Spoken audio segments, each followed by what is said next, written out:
This is the Precious Metals Briefing with Jerry Williams. Safeguard your money. Welcome to another edition of the Precious Metals Briefing. I'm Tony Famino, here again with Jerry Williams, the founder and vice president of American Precious Metals in Arizona. And today, you will discover how demand for silver is critical to the green energy revolution that is underway around the globe. And we have on Michael DiRienzo. He is the executive director of the Silver Institute. He joined us previously in a program, and we're happy to have him back again. And Jerry, I'm going to turn things over to you and to Mike for, I think it's going to be a very interesting and timely discussion. Thank you, Tony, and welcome, Mike. Nice to talk to you again. Absolutely. It's great to be back. Thank you. Well, a lot has been happening since last October when we talked, and as a result of that conversation, I've been spending a lot of time on your website, silverinstitute.org, and I would recommend anybody listening to do the same thing because the numbers are astounding. I'm even more bullish now on silver than I was then. But Tony mentioned the green energy revolution. Can you kind of give us an idea of how big a factor that's going to be for silver? Yeah, we think it's going to be a big factor. You look at the world, countries, citizens are demanding that we take another look at our reliance on fossil fuels. Okay, so as a result, we're looking to cleaner energy paradigm. And in the case of silver, that comes into three buckets. Okay, the first bucket is, of course, solar panels. The second is silver's use in the revolution of the automobile, from an internal combustion engine to a hybrid vehicle to a battery electric vehicle, and then eventually down the road to autonomous driving. And the third, although it's not a real big component, is nuclear energy. Okay, so that not many countries are building nuclear energy power facilities, so we don't even need to chat about that. But silver does play a small role there as well. But when you look at solar panels and you look at silver's use within the photovoltaic industry, we think that 2021 is going to be a really strong year for this particular application, with about 105 million ounces being consumed this year. We felt that, and we haven't released all of our numbers yet on 2020. We will on April 22nd when we put out our World Silver Survey. But last year, as many industries were affected by the COVID-19 and the inability to install these new solar panel installations across the world. And then, of course, and we can talk more in depth about this later on, but the automotive market, another key factor for silver. So about 60 million ounces forecast will be used in 2021 versus about 53 million ounces in 2020. That's where we are today on those two particular applications. I was just looking at the chart on the first page on your website, the supply-demand chart, and you're predicting 1.025 billion ounces of demand. That's more than is going to come out of the mines by quite a bit. So this would be the first negative surplus, I guess you would call it, in 5 years. It's pretty sizable, too. Well, Jerry, look, a lot of this is, yeah, you're right. We project that silver mine supply and silver scrap supply are going to rise this year. There's just no question that is going to happen. And that's a result primarily of a lot of these mine sites being shut down for a good part of the year last year due to COVID-19. But we do believe that on the supply side, we think that silver mine production output will recover somewhat from the 2020 level based on the reasons I outlined. And some new projects coming online in Mexico and Australia. You know, as the price rises, you also confronted with more scrap coming to the market as people recycle for money their gold and silver items, whether that be silverware or silver jewelry or gold jewelry or whatever. Whenever you see an increase in the price, you see more scrap supply come to the market. And a lot of this demand will be met with the drawdown of above ground stocks. So we don't forecast that there's going to be a terrible squeeze on the market at this point, but it could get interesting down the road. I was going to ask you about 10 years from now. Is there going to be enough silver coming out to meet all these different demands? Yeah, I don't have a crystal ball on that. I think the U.S. Geological Service out of Virginia here, they're the best metric for that, at least from the United States standpoint, and they also do look internationally. So I don't have a number on that for you. I can't tell you. What about this scrap? What's the biggest source of that? Is there anything coming out of industry? Is it all just retail giving up? It really is. If you look deep into our World Silver Survey and look at some of the sources of scrap supply, a lot of it is just the recyclability. Now, it's really difficult to get the small amount of silver, for example, that is included in an iPhone, for example, or an iPad out of there. And quite frankly, it doesn't make much economic sense to go for it. But the issue that you see is in some of these mass quantities, they are able to get some of the silver out, but it's mostly jewelry, tableware, and so forth. So, but it's led by the industrial side. Okay, so it's electronic scrap is what you're really looking at. I was interested in your answer about the 3 buckets, and I'm looking at my questions here. Number 1, number 2. Number 3, you mentioned nuclear. I thought you were going to mention 5G. I didn't even think about nuclear, but nuclear is a very small component, and there's nothing going in and out of the nuclear. If the world were to decide that nuclear energy is the way to go, then silver will play a role. Absolutely, no question about it. I don't know to what extent. We put out a report a few years ago on silver and the green revolution, and we talk a little bit about nuclear energy, and your listeners can find that on our website under the publications section. But when you mentioned 5G, yeah, okay, so 5G, it's a relatively new technology. It is being deployed across the world. And right now we think there's about 7.5 or so million ounces of silver going into this category, okay? But then as we look down the road, we think that number is going to increase.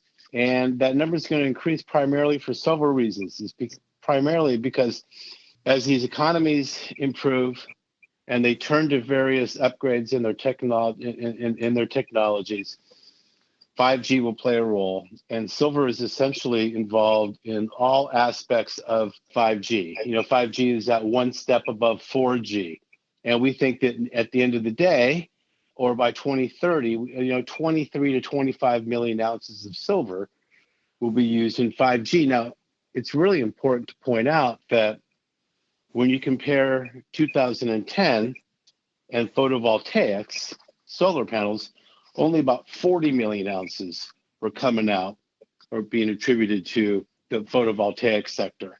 And, this year we projected it'll be 105 million ounces. So these industries, these technologies, they continue to expand and grow. And we think it'll be good for silver in the 5G sector going forward. Well, I was looking at a picture off your website here of an automobile.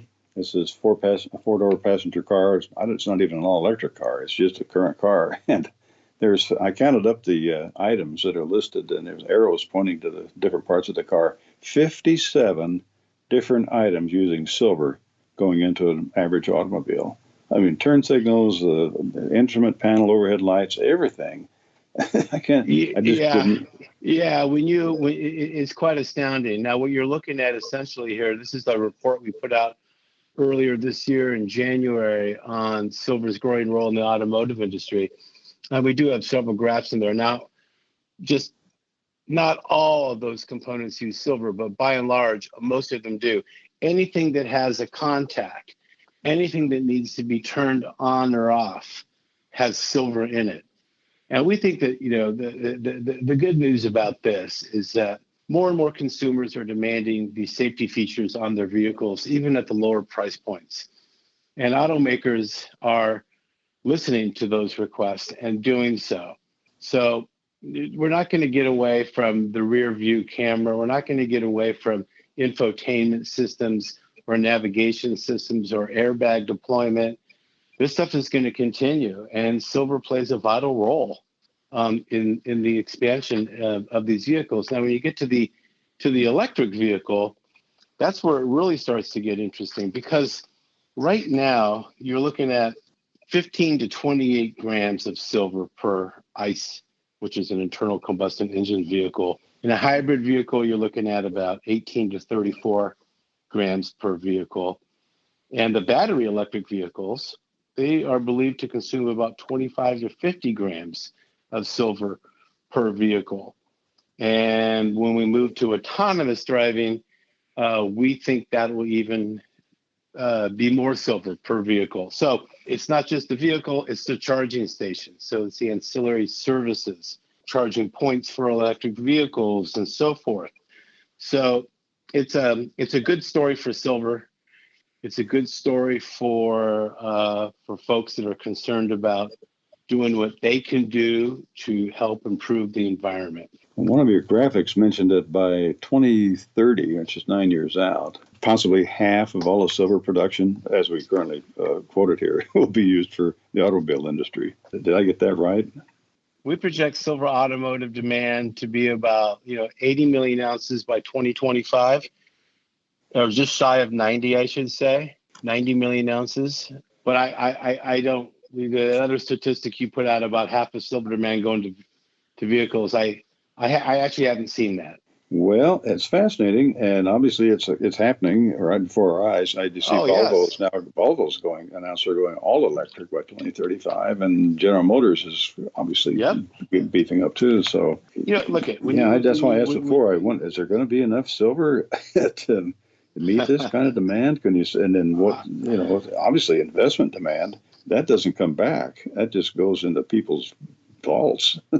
Yeah, look, I don't know. I can't answer that question. I can answer for this year. I can answer for next year. I can certainly answer for what happened last year. But I don't know about your question about that far down the road and the silver shortages and so forth. But I will say that, policies that are being put in place today in the United States, for example, California, Massachusetts, mandating that new residential homes be built to include a solar electricity system. Another factor is newly inaugurated President Biden. After they get through with this COVID-19 relief bill, he wants to pivot directly to an infrastructure bill, of which clean energy will be a major component.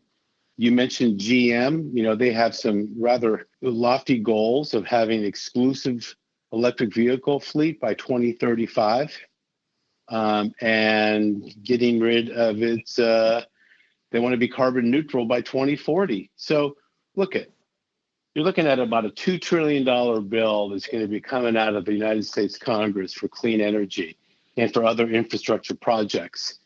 Will the number be that high? Will that number be higher? I don't know. There are folks here in D.C. where I live and work who think that number should be much higher. And then there are others that think that number is too high to begin with.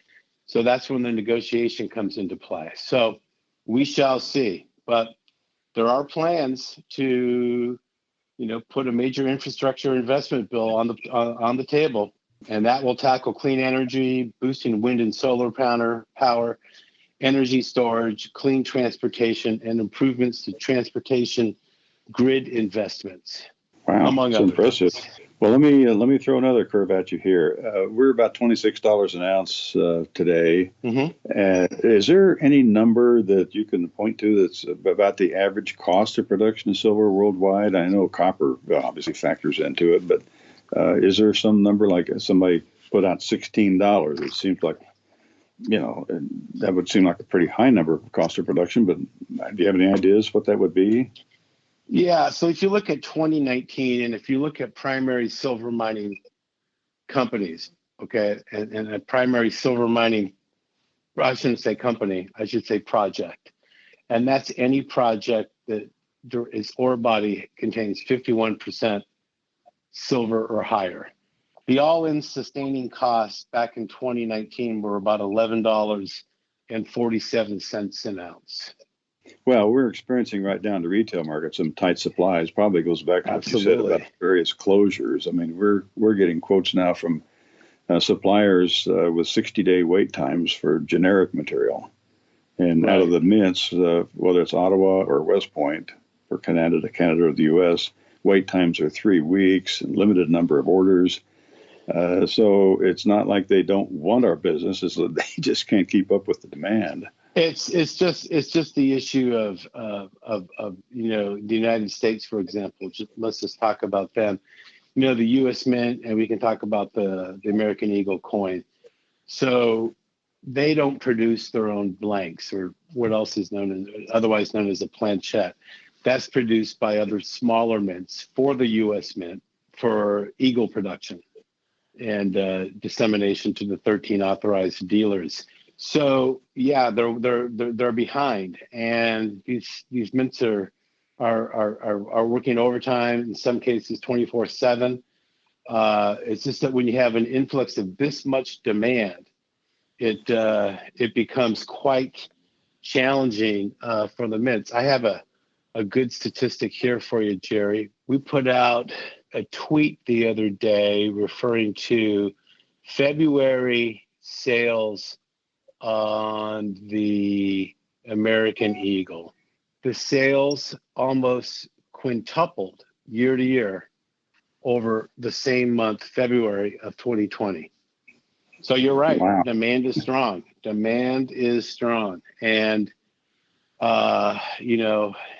you talked about the wait times. You talked about premiums. It's difficult. We're hopeful that this manufacturing issue gets worked out and that more investors who want to purchase these coins can get their hands on them. Well, that's interesting. I don't know what that number was off the top of my head. I remember the record number of production for Silver Eagles several years ago was 48 million in a year. I think that was about 2011, maybe. Yeah, 47 million coins were sold in 2015, 44 in 2014. If you add up all the numbers of coins since the American Eagle program began, which was in November of 1986, you're looking at over a 500 million ounces of silver, more than 500 million ounces of silver, over 560 million ounces of silver going to the American Eagle coin. Yeah, when you count in maple leaves, kangaroos, and rounds and other things, these things, they don't get recycled. Issue. Yeah, whole nother thing, exactly. Do you happen to know this? On Gold Eagles, by law, the blanks, everything involved has to be in the United States, no imports of planchets like that. Does that apply to silver, or do you know? It does apply to silver, and it's part of U.S. law. It says that for the American Eagle silver coin, and I'm assuming for the gold too, since you mentioned it, has to come from newly mined domestic sources. That's what I thought. Yeah, good to know.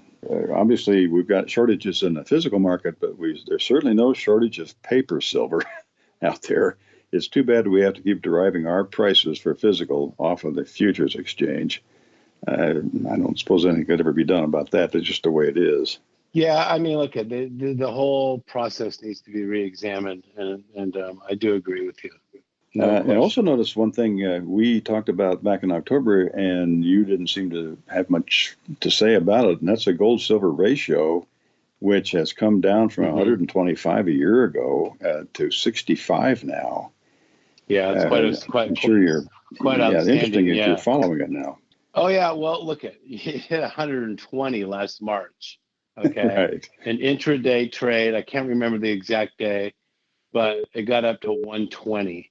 And now we're back down to 65 or so. The press release that we put out earlier this year on our trends pretty much stated that was what we were looking at and looking for with respect to the gold-silver ratio. We think that never can come down higher. And we think that a lot of investors take a look at that. It's an important number for investors. They like to see how many ounces of silver does it take to purchase 1 ounce of gold. So that number has shrunk all the way down to 65. I think it was even a little bit lower at the beginning of February. Yeah, constitutionally, of course, it's supposed to be 16, but it never gets there. It's not since 1933, actually. But nevertheless, it stayed for a long time over 80, and that was kind of disturbing because we did some studies on that showed that every time it got to 80, within a year or two or less, it reverted back more to something like 30, 40. Okay. And then it was like 2 years over 80, and we thought it would never come back. And then it went the other way, 80 all the way to 125. And now we're pushing our way back down to a more normal level. Maybe 40 to 50 should kind of, I would think that would be where it'll settle finally. A lot of people say that. That's for sure. Well, is there anything in particular that you'd like to let our listeners know that you think is important that we maybe haven't covered? Well, like I mentioned, this is more self-advertising here, but we will be putting out our World Silver Survey on April 22nd. We'll be posting a free complimentary edition of the publication online on our website. You can find it right from the homepage. You can find all of our World Silver Surveys from the homepage. We have a whole library in PDF format of all of our surveys. And last year we produced our 30th. This year will be the 31st survey. We're also celebrating the 50th year of the Silver Institute this year. And we're very hopeful that we can start doing in-person events again across the globe. I've been watching these ads. I have the business channel on here all day long, and all day long, every day on all the business channels are these ads for silver. We think it's going to 100 to 200. And I kind of laughed at them and said, well, sure, that helps sell silver. And the more I read on your website, the more I think, you know what, that may be right. You got any personal opinion about that? Nah, I don't like to make a price forecast that far in advance, and we just don't. Right. We don't. We're going to stick. We're going to stick with our price forecast of an average price of $30 this year. That means the price is going to have to get to 35, 36 in order for it to average 30, and we think it will. And that's where we're going to leave that one for now. Were you guys surprised how quick the shorts ran that up to, the short covering rather, ran it up to 31 last month? Well, we had some, I think like everybody, we had some inkling that Thursday before that Monday that something was happening. I personally knew based on the number of Twitter followers that were increasing leading up to that Sunday night in Asia and that Monday in early February. I guess that was Monday, February 1. We look at it. We think that the silver market, the price where it is today, is undervalued. It should be much higher. We think that the investment and the industrial demand side of silver will carry that price higher. Like I said, an average of $30 an ounce this year means the price is going to have to go much higher than 30 to average $30. I think in our press release, we put out that it's going to be a 46% increase over the 2020 number. So, yeah. I mean, look at it. We just want people to take a good look at silver and put it in their portfolios. It's a great investment. It's time tested, and we're seeing a lot of interest from the Institute standpoint in silver investment. Well, that's one of the things I like about your site. It's not so price sensitive. It's no hype. It's just pure facts. And you can look at all these numbers. And like I said, the more I look at it, the more bullish I am on silver. I think that's very good. Excellent. Yeah. Is there any other commodity that might rival silver in this green energy revolution? I think silver's got over 100 uses. Is there anything that comes into mind that might compete? Well, look, it's very difficult to substitute out of silver. It has the highest electrical and thermal conductivity of all metals, and it makes that an ideal metal in the industrial complex. Not only is it used in virtually all electronics, we talked about PV, we talked about automobiles, but yes, people do look to thrift out of silver. Back in the day when solar panels were first being installed on a wide scale, there was silver paste on both the front and the back of these solar cells. Now it's just on the back. They've tried other applications such as copper, for example. They've tried other metals and so forth. The The problem with the thrifting out of there is that it doesn't work as well. Okay, so you're going to have to replace the cells much quicker than you would with a silver-backed solar cell. So yes, thrifting occurs in virtually every industry, not just the silver industry. But the problem they find, and these manufacturers find, is that silver is the best, and it's been proven that way for hundreds of years, I should say, with respect to hundreds of years of electronics. And thank you for taking the time out today. This is a fascinating interview. The information is just great for our clients. Very good. Anytime at all. Yeah, I would wrap this up the way I do every time, except I would like to make a little bit of a change to the Wizard of Bid's comment about who makes the rules. It's whoever has the gold and silver makes the rules. I like that a lot. You've been listening to the Precious Metals Briefing with Jerry Williams. To learn more about safeguarding your money, go to apmaz.com or call 800-522-GOLD.